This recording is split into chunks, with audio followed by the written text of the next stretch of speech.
The amount of change that I've seen just in the year and a half since Claude 3 came out has been dramatic. I don't think the models look remotely similar a year ago to the way they do today. And it's just like we're barely getting started.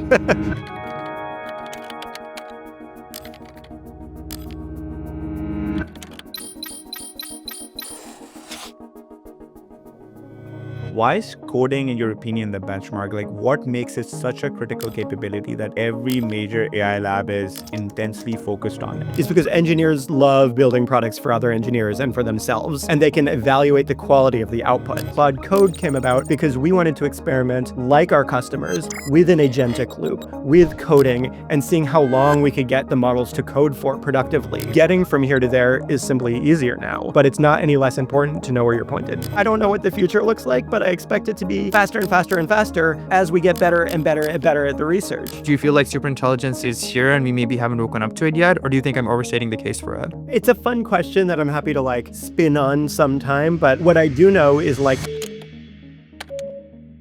So, Michael, thank you so much for joining us today, and we're excited to have you on the podcast. Thank you so much. Happy to be here. So, Michael, for folks who don't know your background, you have spent some time, almost more than a decade, working across product in different types of companies. Maybe for the audience, what are one or two really interesting products before Anthropic you have worked on, which you were very excited about? Maybe just giving them a context on your background. Yeah, no problem. Absolutely. I started my career as a software engineer. I was building network management tools at Cisco Systems, but again, not as a product manager, not on the business side, but I was implementing SNMP monitoring for racked and stacked routers and switches at the biggest networking company in the world. But more recently, I was working at a company called Datadog, where I own the infrastructure monitoring product and all the integrations with the infrastructure tools and platforms people run their web applications on. And there I had quite a bit of fun. I loved that role and that company. And I got deeply embedded with the Kubernetes community, and I maintain a fascination of the multi-tenant problems that arise in distributed systems as a result of that. So, Michael, you lead Anthropic's API platform team, and you also work very closely with the coding team, as well as a lot of clients who use the API, like Cursor, etc. Can you tell us a bit more about how Claude's new models are in this space? What are you doing internally so people can really contextualize the work you're doing on a day-to-day basis? Yeah, absolutely. So I work on the API platform, which means that I offer inference, cloud inference, or infrastructure to my customers, right? Somebody like Thomson Reuters is using our infrastructure and our models to build Thomson Reuters Co-Counsel and helping attorneys with an agentic attorney assistant or a legal researcher, right? Our customers are also people like GitHub Copilot or Cursor, who offer code generation to their customers. And code generation is interesting specifically because it takes such a wide variety of forms, right? We know that LLMs are exceptionally good at writing code, probably human level at this point. It can be argued whether it's better than most humans or not as good yet. But either way, the code being written by LLMs makes its way to production very, very commonly. Whole code bases are 30% generated code at this point, from what we've seen, more even in some cases. But 30% is not uncommon. This has expressed itself in a lot of ways in my experience. There are the replets of the world that or the bolts of the world that offer a all-in IDE, a developer experience where you don't necessarily have to be an expert. If you have an idea and you're an entrepreneur, you can probably whip up a web server really quickly, have it hosted for you, and offer a new service to customers who never had access to that service before, just because you're a product manager or a salesperson, or what you want to bring into the world. And then on the other side, with Cognition or GitHub Copilot, or Cursor, this is where a professional engineer lives in these IDEs every day. It generates high code environments that they can look at, debug, rewrite, iterate on, and ultimately put through unit tests and put into production in a way that is maintainable. They have to keep it up. They hold the pager, which means that if it goes down at 3:00 in the morning, they wake up at 3:00 in the morning to fix it because their businesses are suffering, and those businesses are hundreds of millions of dollars, billion-dollar businesses written on this code. So like I say, based on the quality of the models these days, it can be expressed for coders of different levels and in different ways. And we see a whole spectrum of non-overlapping customers putting these things in the field. Does that make sense? No, that definitely makes sense. So I think like one thing we've been seeing in the industry is that there's a big focus on making coding better with AI, right? Like, why is coding, in your opinion, the benchmark? Like, what makes it such a critical capability that every major AI lab is intensely focused on it? That's a good question. So, first of all, one of the easiest answers is simply that the models are very good at it, but I think that's too simple an answer because I think part of the reason you see so much coding in production is because engineers love building products for other engineers and for themselves, and they can evaluate the quality of the output. So, if we go back to a medical researcher, somebody like Novo Nordisk or my example in Thomson Reuters, if the output of the model is slightly different, and because it is stochastic, it will be slightly different, it can no longer be checked against a literal string from previous output. And the engineer at the keyboard can't assess whether or not a trivial change to the output is a material change to the legal representation, to the law, right? And so like it's just harder as an organization because an attorney has to sit with an engineer to build the product and assess the output, and some companies aren't set up like that, so they have to do reorganizations and process changes. And in the meantime, it's only been 6 months since agents have been possible. And these coding companies are shipping things to production every day because again, I think it's because it self-evaluates. But I do think that the intelligence generalizes to non-coding domains like legal research, like medical research, like content creation. That's going to make its way to production, and we're going to hear more and more and more about that as well. The other thing is that coding is just cross-cutting. We talk about verticalization all the time, and coding isn't a verticalized, right, solution. People who do medical research write Python scripts. People in investment banking write software. Everybody writes software in the modern world. Almost every company in the world has a CTO and a software engineering department. And so the fact that it is so widely applicable, also it's just like very, very easy to get very excited about the benefits. One other question which kind of this crops up is that the AI landscape is incredibly competitive, right? There are multiple great AI labs approaching this problem from the big large giants like a Google's and Microsoft's of Yep. the world. Do you guys from a product strategy perspective, how does Anthropic carve out its unique identity and value proposition? Like you kind of talked about like Cursor, Thomson Reuters being your client. Like what do you guys kind of think about from that perspective?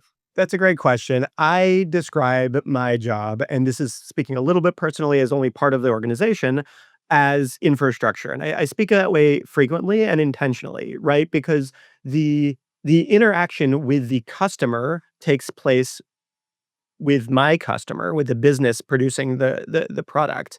My domain is really the model's intelligence. And when I get a feature request, when I get pressed, when I get complaints, it's because of model intelligence and not the button is in the wrong place or I didn't understand how to do something. Like my customers are exceptionally professional. They're very good at what they do. They stay at the forefront of the state of the art, and they press me to get even further than the state of the art. And I think the niche that we've carved out in being the intelligence company in the artificial intelligence domain is in part because of those pressures from our customers as infrastructure providers.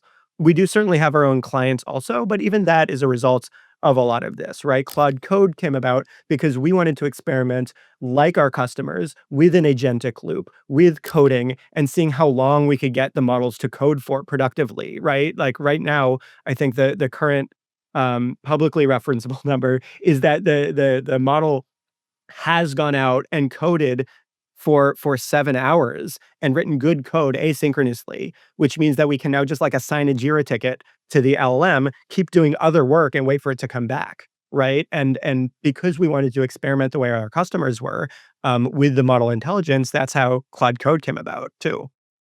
We love like Claude overall, right? Like especially we find it really good for like writing. Yeah, Actually, like, Zen and I use it a lot. Like we use it in our content product, and it's very interesting. Like the 3.7, like the thinking loop would sometimes find the answer and just keep going. but 4.0 has solved that problem. I was like, we were so delighted to see that. Like that's just like a note to like, hey, that's awesome. That's like one issue we have found with 3.7 in our use cases, but that was great. Then over to No, and you. that's such Yeah. good feedback, right? That's part of why we expose the thinking loop to begin with, is so that you can steer it or you can give us feedback, and that's that sort of thing, right? Even though it's not part of the sampling output, it's not part of the answer. Seeing how the model is thinking and introspecting and being able to steer it to your ends is actually a feature of the product. For a lot of folks, Claude is, 3.7 is, like their favorite coding model. I think 4 is maybe replacing 3.7 now. But as a non-technical person, Hassan is technical. He leads the engineering team, but I'm sort of, on the growth side. I'm a content creator myself as well. I'm a writer as well. Claude is phenomenal at Sonnet especially is just phenomenal at writing. There's nothing quite like it on the market. Just as an example, someone on my team recently just one-shotted like a post and they put it on social media and they got over 10,000 likes and over like a million impressions. It was like literally not a word of it was like changed. Obviously, he came with the idea, but here's what my last post looks like. Create something like this. Got it like one shot, no changes. Had over 10,000 likes, and we're kind of like all just sitting there mind blown by this. Yeah. Then I was recently talking to a best-selling author. I don't know if I should say their name, so I won't say their name, but I think if I said their name, most folks would recognize them. So like, tons and tons of books. And when I showed them what Claude can do in terms of writing, research, finding anecdotes, editing, so on and so forth, they were just kind of mind blown. Like they, during that 1 hour call with me, went from this AI thing is a gimmick to like, holy cow, what is going on right now? That's so So wonderful. yeah, so I just wanted to like throw it back to you. It's like I understand, why getting good at coding is so important, but it feels like Plot is amazing at writing. Anthropic doesn't really talk about it. Is this intentional or is it just because, it's like you guys want to stick to the message of coding at this point? We do spend quite a bit of time on Claude character. There's a team who thinks about Claude's character all the time, and we are quite proud of it. And it's always very nice to hear when people say that, because that is an intentional choice. And it's funny that, like, I mean, I personally, certainly at work, we have an internal Slack integration, and I use the models to write my own performance review as a little bit of an experiment. But I just said, like, look at what I talk about among my DMs, use my credentials, look at my Slack, tell me how I'm doing. And it worked, like you say, phenomenally. It was a lot of fun to see it write in its voice, adapt my voice when I asked it to, based on the fact that it did see my writing, and build this review for me. It was Yeah, it was it was yeah. fun. So we're seeing like this thing now, like natural language now lets you communicate with LLMs, and LLMs do all these things. It puts out code, or maybe you put in code and then it kind of spits out text on the other end. You can kind of do it both ways. But for a lot of folks, like code is becoming accessible for the first time. You talked about Lovable, and there's Bolt, and there's Replit, and there's all these other products coming in. To me, like what's really interesting about the writing part of this stuff is like if a writing model is better, it kind of also means that it's better at understanding you. And if the output is good, it also kind of means that it makes you a better communicator, Yeah. right? So if a lot of, building in the future, obviously engineers are going to be valuable, developers are going to be valuable because they just know more. But for folks who are coming in who are going to start building, whether it's low code products, no code products, or just products, micro products for themselves, like a model that understands you better, helps you communicate better, just I think sort of, is the whatever the equivalent of having the best coding model would be in my opinion. I Yeah. don't know if I'm stretching the analogy a little bit, but I don't know. Maybe you've given some thought to this.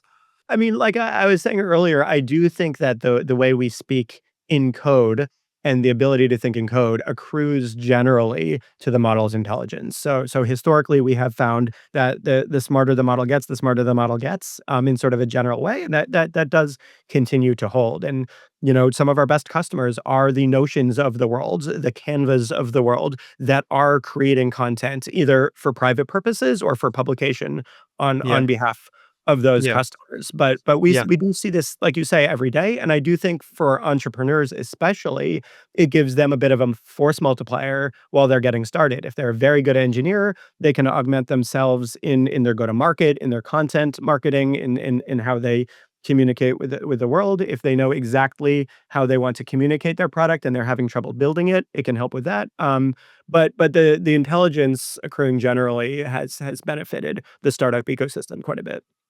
18 months ago, uh, the app layer was like, openly mocked. They were called GPT wrappers and so on. And if you're working on on an app company, you just weren't a serious person, to be honest, because we were building an app company. So that's a lot of the feedback that we got. But in the Yeah. last, 6 to 12 months, the conversation has now shifted, right? Now people are saying it's the models that are going to get commoditized, and the app layers where all the value capture is going to happen. So I just wanted to get your take on it, like how, right now, like there's a slow emerging consensus that the model layer might get commoditized, and all these models are going to converge at the same point, Yeah. and all the value capture is going to happen on the app layer, and it feels like kind of reactionary a little bit if I'm being honest. But I just wanted to get your sort of, take on what do you think is really going on, and if models aren't going to get commoditized, why aren't they going to get commoditized? The rapper metaphor never really landed with me, to be honest. The people building businesses who have been building those businesses for decades, sometimes a century, the people who have deep experience in things like medical research that I do not have, right, are going to use the model's general intelligence with their domain in their domain better than I'm going to use it. And dismissing those companies as rappers is like wildly inappropriate to me. I think that those clients are going to express something unique for their customers, and AI is relevant in helping them do that, in doing the analysis that they know needs to be done, in giving the data the context that they uniquely have in their databases that they've been collecting for decades, right? And pairing again their domain expertise or process expertise or customer expertise and whatever expertise they have in their niche with the intelligence of the model to build an application that's relevant directly to a customer. Um, I also, in my light arrogance, do not think that we've seen a lot of commoditization at the intelligence layer, at the general intelligence layer. I don't think the models look remotely similar a year ago to the way they do today, and there's it's just like we're barely getting started. To me, like, the amount of change that I've seen just in the year and a half that I've been working on this product since Claude 3 came out, has been dramatic, and it changed between Claude 3 and 3.5 version 1 in 6 months to 3.5 version 2 in 6 months to 3.7 in 6 months. There was like a little bit of a Yeah. linear relationship, and to 4 in 2 months. And I don't know what the future looks like, but I expect it to be faster and faster and faster as we get better and better and better at the research. So the frontier is going to look very different. And the other thing is that we've been talking about coding, so I'm going to lean into that metaphor. We've been doing coding this entire time, but last June, coding looked like hitting tab and getting the rest of a line. And then by August, it was asking and iterating with the intelligence to write whole functions. And today, like I say, it's assigning a Jira ticket for 7 hours. So even sort of like talking about coding as a commoditized use case, or the intelligence as a commoditized use case, belies the fact that it's changing dramatically, and what you can do in terms of economic value with the model accelerates with time. If anything, we're only getting into a more volatile space where the change is happening more and more rapidly, to be honest, and there's less and less commoditization. How close are we to superintelligence, or how past do you think we are? I know that's a big question. The reason why I ask this is, like, to me as a user, in some parts, it's clearly better than I am in certain capabilities, right? Like in certain kind of writing tasks is better than me. I know Yeah. that in certain kind of mathematical tasks, it's way better than me. It might not be conscious, no matter, depends on how we're gonna describe it. It might not yet be capable of true creativity in the sense that David Deutsch and Karl Popper and some philosophers talk about it. But does that really even matter? Like, intelligence is intelligence. And just to bring it back to to the first question is, like, do you feel like superintelligence is here and we maybe haven't woken up to it yet, or maybe or do you think I'm overstating the case for it? Yeah, it's a fun question that I'm happy to, like, spin on sometime, but, I don't have, like, I am not an expert in what makes cognition Sure. cognition, you know what I Yeah. mean? Or Yeah. what I do know is, like you say, it's better than me in the domains that I am not an expert in. I still feel a little bit ahead of it in the domains that I am an expert in, and I think a lot of people feel that way, where, like, it is better than most people in the things that they're not good at this point, and especially things where it's running ahead of perceptions, like in coding, like in content creation and things like that. So I think as a tool, we're definitely at a place where it is an effective tool for most people in order to accelerate the work that they're doing. I also think that I was saying earlier, it's a volatile, but it is changing faster and faster. So what we saw between October and now is that people actually removed a lot of code from their applications because what they were doing is saying, Claude, do this, then do this, then do this, then do this in order to accomplish this.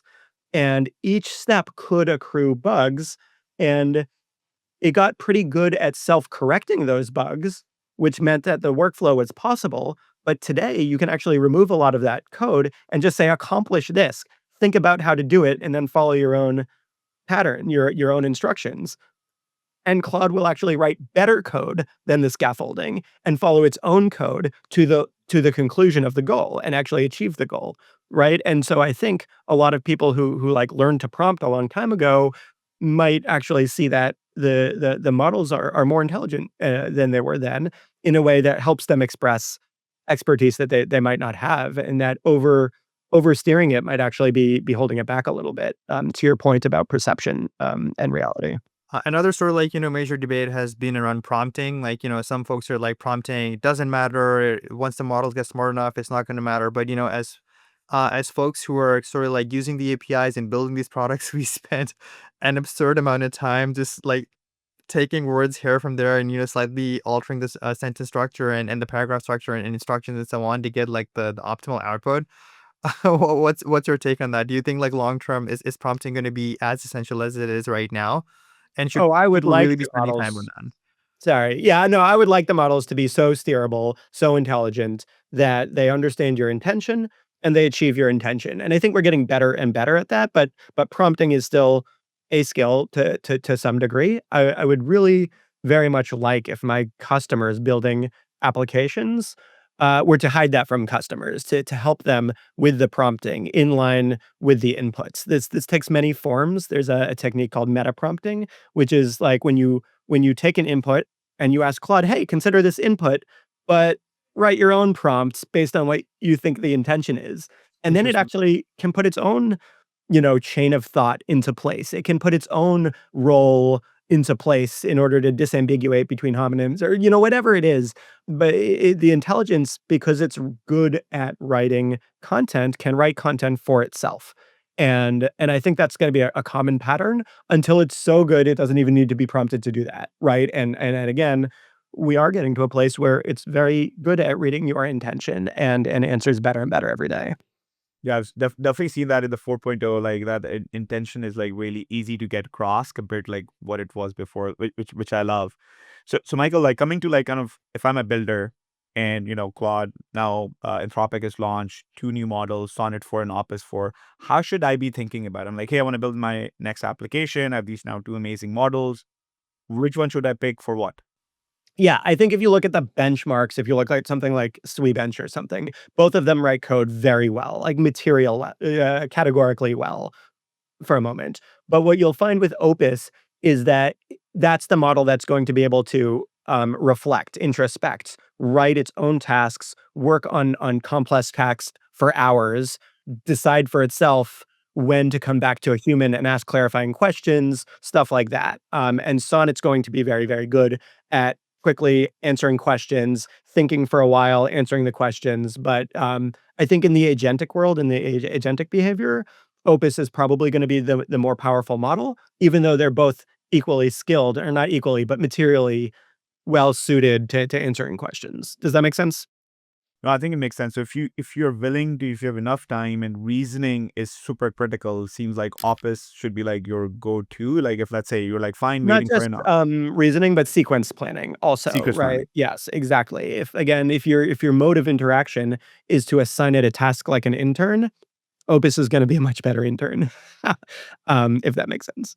Yeah, that makes sense, right? Like you're giving it can plan, it can logically think through it, test different Test avenues, different come things. back. Exactly, If it doesn't exactly. really work out, comes back, tries something else, and eventually gets you to the right answer and like working through different like pathways. Okay. Yeah, That, and it's that- quite brilliant. In Claude Code, we see the uptake of Opus being very, very rapid. It's very good at these like long running task based scenarios, goal based scenarios. And then, like, like another question from a builder's perspective, right? Like, so Anthropic obviously has a great partnership with AWS, Snowflake, other companies, cloud companies as well. Should I be thinking about like, hey, I should go to one of these big cloud providers and then build the infra around that and then get Anthropic's model? Well, now Anthropic also has infrastructure which I can directly start putting into my product. Like, how should I be thinking about that? If I do my job right, you shouldn't have to think too hard. If you're a company and you have an AWS or GCP relationship and you want to use your credits or you want to put the inference close to where you have the storage of your data, God bless. And if you want to use our first party API, there's no reason not to, right? Like I don't want to build a product that makes you think, where should I consume it? I want you to be able to consume it where you want to consume it as easily as possible for the developer. And that's sort of critical for the developer experience, right? That is amazing. And then, uh, Anthropic's obviously introduced the model context protocol. Yes, I should have talked about that earlier. Yes, go on. Sorry. So which has, I think, by some people has been called like the USB-C of AI. It's an amazing innovation, I think about, right? Like it's like you can port between different things, you can port different client servers. How do you guys are investing in that? It is to some extent open source as well, which is an It amazing is open source, not just to some extent open Yes. source. Yes. And there's yes, exactly. So I was talking a little bit earlier about how domain experts need to supply domain specific data to the model to make it useful, right? You don't want to do legal research based on the training data. You want to do the reasoning about the contextual data based on the training data, but you want to provide the context externally. And this is what the model context protocol is so critical for, right? It's like APIs from traditional software where you can offload the protection of the data, the exposure of the data, the credentialing of the data to the platform owner, to the person who owns the platform. And that means that the application developer has to think about less, fewer variables. The platform owner is confident that what they're exposing is what they intend to expose, and they can work together to build an application that has access to data. And this is why we now have more than 3,000 different integrations and different Wow. MCP servers in the ecosystem, because people want their data to be accessible to agents. They just want to be able to control that access and help those agents access their data in the right way at the right time. And between the contextual data, the knowledge in the real world, and the prompts and training data in the model, those will come together in order to solve problems. Does that make sense? It makes a lot of sense. So maybe we take like some tangible example. Is there like Yes. an enterprise company which is doing this today and is offering it to maybe some of its application layer or maybe its own customers, which you're like, hey, this is an amazing application of FCP and we're excited to support this? Tons. I guess I'll call out Asana or Atlassian. There are many project management tools in this type, and for the LLM to have access to a user's daily tasks and be able to do those tasks is critical, right? Those aren't Yeah. trained into the model data. You don't want to tell the model what you're doing today. You can just give it access to your Asana board, to your Jira board, and have it know what you're trying to accomplish with your day and tell it which ones to solve. We integrate with Zapier, so if you want to go off and trigger workflows that are already set up, right? These are ways that allow clients to interact with the real world. And then there are the vertical specific, the domain specific servers, right? The PubMeds of the world, right? Which give people access directly if they have if they're a seat holder, if they have access with their own credentials to the research in that domain, and can give Claude access to it. Those are amazing examples. I think like MCP is such a great way that you can, especially with Zapier, you can trigger workflows and have agents now be part of your workflows, and that makes like life so much easier. Or access research data, you don't need to copy paste or bring it to Claude or some other Exactly. intersection, but you can just really do your work there, and it's working out There are amazing. also other issues. Like we talk frequently with people concerned about permissions and permission in data and mixing different layers of permissions. And this allows Claude to impersonate a human, right? Give them your human credentials for the agent, so the agent acts on your behalf instead of with its own with its own tokens, with its own authorization. And that way you can enforce, like, should Michael have access to the data? If not, neither should his agent. You know what I mean?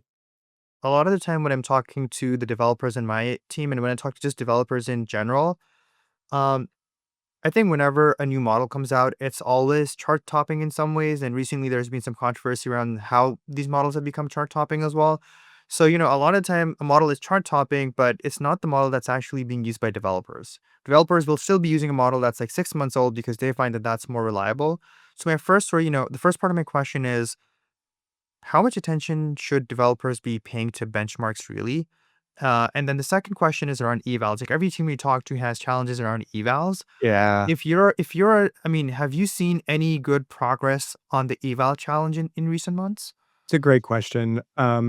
Those are two two great questions that I will try to answer both of them, but hold me to account. So on the benchmark side, I would say that benchmarks are useful because it helps us express how much better our new model is than our old model, as long as we keep a consistent way of testing against a benchmark. So I think they are very useful in sort of like understanding the progress of the models as they are developed. But I think it's very easy to overfit, to train for a specific benchmark. Like, I am not an academic in this way, but our research team spends quite a bit of time making sure that they're reflecting in the model card the quality of the model and not just the quality of some scaffolding, if that makes sense, that they're not overfitting anything. Um, as a consumer, as a buyer, I think benchmarks are useful in a similar way. It helps you know if you're using, Claude 3.7 Sonnet, sort of what to expect directionally from Sonnet 4. But your evals are always going to matter more, and this is where it dovetails, right? Every customer, if you're a professional, if you're selling a product that's AI enabled, and you're selling the advice of that AI or the content generated from that AI in some way, you should know for your business, for your reputation, for your business, what good looks like, right? And that takes many forms, but that is a product decision as a product manager. That's a product. What good looks like for you is a product decision that should be made affirmatively and mindfully and written down. It should be written down in the form of evaluations and then tested in production, with live evals, offline before production, with offline evals, right? You should check when you upgrade the model, you should make sure you're improving the customer experience, right? The customer doesn't really care if it's this model or that model. They care about the output of your client, of your application. And that's critical. And people do still struggle with that. They struggle with that a lot less than when I started talking to people about their applications a year and a half ago. Um, I just remember this one example where somebody had a Google sheet that I couldn't load on my computer because it was thousands of columns wide, where they were iterating with a subject matter experts on prompt completion, prompt completion, trying to make sure that it was good, and they were refining the prompt and getting it production. That was great behavior, and they did get it to production in a actually like quite enormous way. I think a lot of the people listening to this probably use this product. And it's a very high quality product because they were focused so much on those evaluations, but it was still too painful from my perspective, right? A lot of my first 3 months in the role was focused on building a prompt generator, a prompt improver, an evaluation product in our console, and even a way to generate evaluations just to get somebody started in this way. I think there are a lot of good tools for this these days today, right? I think Prompt Foo is great, Brain Trust is great. They're just like the ecosystem is starting to provide, but still think most customers use internal tools. If I'm a betting man, to be honest, and I would like to provide better and better tools, both myself and to encourage the ecosystem to provide those tools. For developers who are listening to this, especially like the younger folks who are just getting into the market, are there any particular skills they should be paying attention to right now that you think are going to be really important in the next 6 to 12 months, maybe? I mean, definitely keeping up with the technology, like start coding now, start using AI now so that as the technology progresses, you're watching it progress, you're understanding what the difference between new generations and old generations are, you're getting an intuitive feel for which features are useful when, right? Like we just released a feature that gives Claude a computer. It can not only sample, it can not only like predict the next token in order to provide a response, but I can actually like decide this is not a question that I can answer, but I can write code to answer it, write that code, run it during the sampling loop, and then continue to sample based on the output. So it can like build its own calculator to divide two 3-digit numbers instead of trying to reason about how to divide two 3-digit numbers, if that makes sense. Yeah. So like understanding why we built that and how to use it, like that's probably going to make your products better. I think actually I started with the secondary concern. The primary concern is traditional. Understand who your customers are, what your business should provide to them, and what success for them looks like, and everything will derive from that. Getting from here to there is simply easier now, but it's not any less important to know where you're pointed, if that makes sense. Yeah, yeah. And then just wanted to get your thoughts around the way that the technology is developing now. Not asking specifically about what Anthropic is working on. I know that might be secret, but what do you think is happening in terms of just like general developments in the space right now that you think are going to be very exciting for developers, but maybe even non-developers over the coming 6 to 12 months? I think it's this goal orientation. I think the smarter Claude gets, right, the more it can ask its own hard questions and rely less and less on the human. And I think from developers to people at home planning a vacation, I don't know. Basically, every single use case will benefit from the person at the keyboard being able to ask about their intention and not think too hard about how to get there and letting the model help them get there. And I think that's very, very exciting. So outside of Claude, what AI tools are you using regularly for work or personal tasks?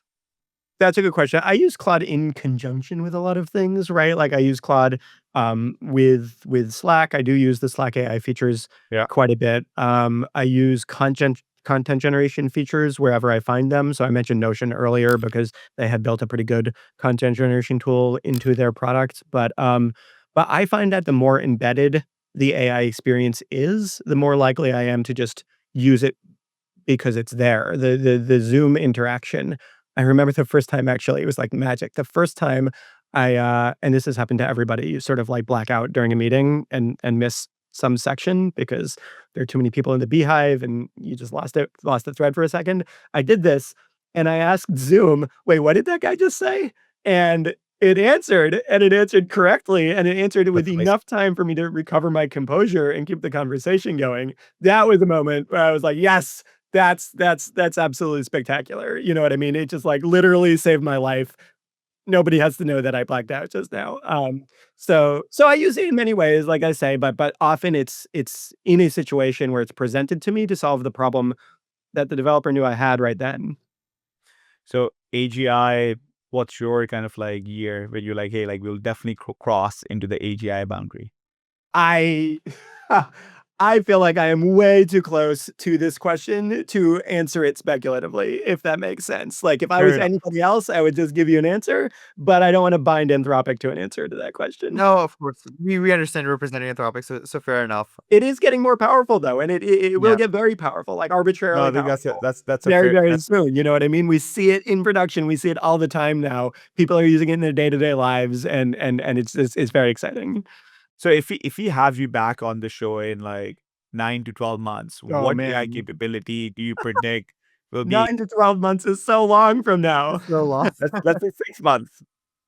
Certainly, we see a world very quickly where it becomes teams of agents orchestrating very complex tasks, not just like writing code, but coming up with the problems that need to be solved. Like the exponential is moving so quickly that's why I laughed and talked about it being hard to speculate because the last 6 months looks more different than the 6 months before that looked, right?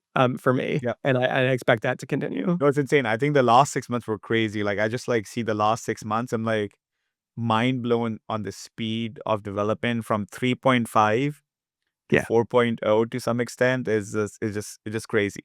yeah. Like it's insane like how models have changed. Yeah, and there's Yeah. so much you don't see, right? The model's being good at storing its own memories from old interactions, writing them in files based on its own assessment that like this is going to be something interesting to remember and pick back up later. Like there's like a lot going on behind the scenes that accrues into the intelligence.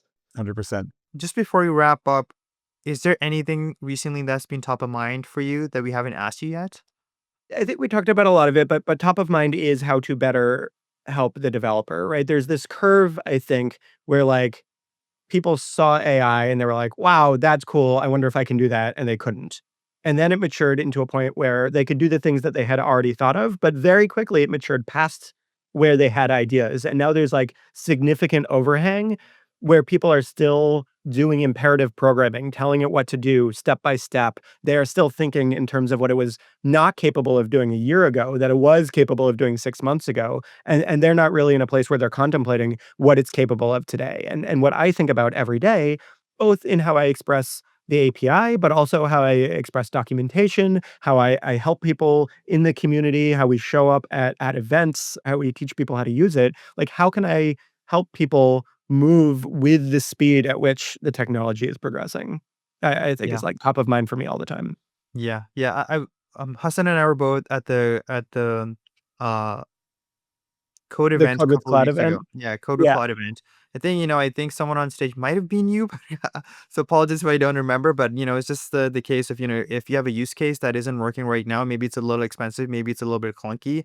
Just wait a few months, and you'll probably be able to make it work. So don't give up on that feature just yet. And yeah, I agree. Things are progressing, and uh, yeah, it's important to just like catch up, especially for developers. Even on our own team, like, there's often so many times where we think we're on the cutting edge of everything because we're running a media organization on top of obviously our company, but even we end up missing things just because things are moving that fast. Michael, thank you so much for this. This was one of the most fascinating conversations we've had.